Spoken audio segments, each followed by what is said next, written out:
బాగా లేకపోతే బాగా ఉన్నదని కదా వాడు బతికే అది రోల్ చేసుకుంటే వాడు బతికే వాడి పుట్టగుడి కోసం వాడి ఖర్చు కోసం వాడు రోల్ చేసుకుంటాడు. సో ఏదేమైనా సాంగ్ అయితే బాగా అనిపించింది. యూత్ ఎంటర్టైన్మెంట్ చేయడానికి కదా బాయ్.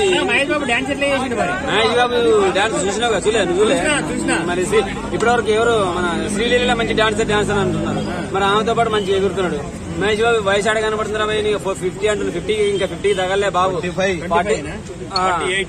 25 ఇయర్స్ నాకు 47 ఆయనకు 47 27 లాగా కనపడుతున్నాడు తాత మహేష్ బాబు. తాత మరి సినిమాలో తాత వస్తాడు కావచ్చు. మహేష్ బాబు సగం డైలాగ్ చెప్పింది కదా, మిగతా డైలాగ్ బాబు చెప్తే బాగోదు కాబట్టి తాత వచ్చి చెప్పాలని కోరుకుంటున్నా. ఫుల్ సాంగ్ అయితే నాకు తాత కనపడలే. ఇక నాకు కూడా వస్తుంది కొంచెం. రేపు తాత గురించి సాంగ్ రాసుకుని వస్తా అప్పుడు వేద్దాం గట్టిగా. కుర్చీ మడతపెట్టి సాంగ్ అయితే చాలా బాగా అనిపించింది.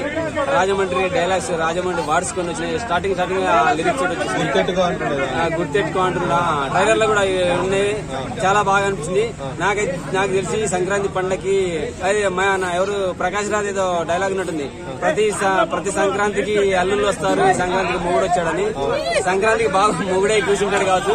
ఎందుకంటే మళ్ళీ బాలయ్య బాబు సినిమా కూడా లేదు సంక్రాంతికి. ఖచ్చితంగా సంక్రాంతికి మహేష్ బాబు అల్లుడు కాదు మొగుడులాగా వచ్చేసాడు. ఇక తాత అదృష్టం మరి నాకు తెలిసి ఇంకో 15 రోజులు కాదు పండగ అయిపోయేదాకా తాత మనకు దొరకడు. ఏదో ఒక వీడియోలో తాత గురించి మాట్లాడేసుకుని పెట్టేసుకోండి. ఎందుకంటే సినిమా వీడియో రిలీజ్ అయి బయటకు వచ్చే వరకు తాతను రానియరు. ఇంకా ఇంటర్వ్యూలు పెద్ద పెద్ద ఛానల్స్ ఉన్నాయి కదా, సో వాళ్ళు ఇంటర్వ్యూ చేసేసుకుంటున్నారు, ఆయన గురించి తెలుసుకుంటున్నారు, సినిమాలో ఎలా అనిపించింది అని చెప్పేసి. టోటల్ గా సాంగ్ అయితే లిరిక్స్ బాగున్నాయి, మ్యూజిక్ బాగా అనిపించింది. ఎంటర్టైన్మెంటే కదా. మొన్న బిగ్ బాస్ అయిపోయింది, రచ్చ అయిపోయింది, మర్చిపోయినాం కదా. దాని గురించి మనం చర్చించుకోదు, మన గొడవలు పెట్టుకుని మళ్ళీ చేస్తున్నాం. ఇక్కడిది అక్కడే సినిమా చూస్తాం, ఆ గేట్ తర్వాత మర్చిపోతాం. ఈ సాంగ్ వచ్చేసింది, సినిమా పండుగ తర్వాత అయిపోయింది. పండుగ వరకే రచ్చ ఉంటుంది, ఆ తర్వాత మర్చిపోతారు అంతే. కుర్చీ మడత పెట్టి ఏం చేస్తారు, కుర్చీ మడత పెట్టి ఏం చేస్తారు అంటే ఏం చేస్తారు? కూర్చుంటావు కుర్చీ తీసి మడత పెడతావు, గోడ కానిస్తుంది అంటే సైడ్ పడుకోబెడతావు. కుర్చీ మడత పెట్టి ఏం చేస్తారు రా?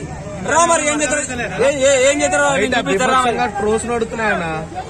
వాళ్ళ పని అది కదా. ఇప్పుడు నువ్వు ఎందుకు తీసుకుంటున్నావు? నీ యూట్యూబర్, నీకు వీడియోలు కావాలి, నువ్వు తీసుకుంటున్నావు. వాడికి ఏం పని? ట్రోలింగ్ తీసుకుంటే వాడికి యూట్యూబ్ లో అలాగా. నీ కూతురు గానీ ఇట్లా ఆ తర్వాత ఏంది వాడు నాన్న అంటే ఎలా ఉంటది అన్నట్టు ట్రోల్స్ చెప్పాలి. కుర్చీ మడత పెట్టి కూర్చొని లేచిన తర్వాత మడత పెట్టి సైడ్ కి నిలబెడతామా, లేదంటే దాని ప్లేస్ అట్లా సైడ్ పడుకోబెడతామా అని చెప్పాలి.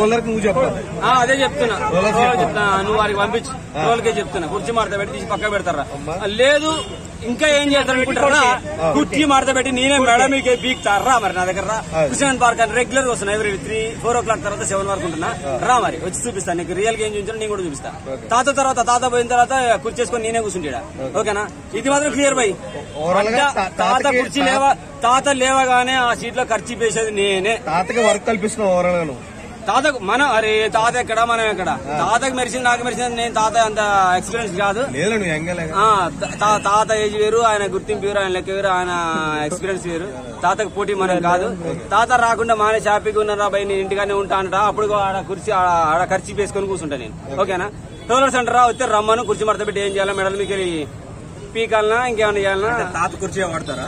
తాత కుర్చీ వాడుకుంటా. ఎందుకంటే ఇప్పుడు మడత కుర్చీలు రావట్లేవు. మళ్ళీ వరంగల్ పోయి తాత కుర్చీ తెచ్చేసుకుంటా. అవసరమైతే తాతకు అంతో ఇంత ఇచ్చేస్తా. ఆ కుర్చీ తెచ్చుకొని నేనే మడత పెట్టుకుని కూర్చుంటా. ట్రోలర్స్ రమ్మంట వచ్చేయండి. పాట బాగుంది, లిరిక్స్ బాగున్నాయి, ఎంజాయ్ చేయండి. ఆ సినిమా వరకు, ఆ పాట వరకు అంతే. నువ్వు ట్రోల్ చేసేసుకోండి. వీడియోలు కావాలనుకో యూట్యూబ్ వీడియోలు పెట్టేసుకోండి. హ్యాపీగా ఎంజాయ్ చేయండి. సంక్రాంతి తర్వాత మళ్ళీ మర్చిపోతావు కదా, అంతే. తాత అయితే అప్పుడప్పుడు మనకు కనపడతాడు. బాబు దృష్టిలో తాత పడడం రియల్లీ గ్రేట్. శ్రీలీల వాళ్ళిద్దరు జోడి ఎలా అనిపిస్తుంది? గిర్రాకుంది.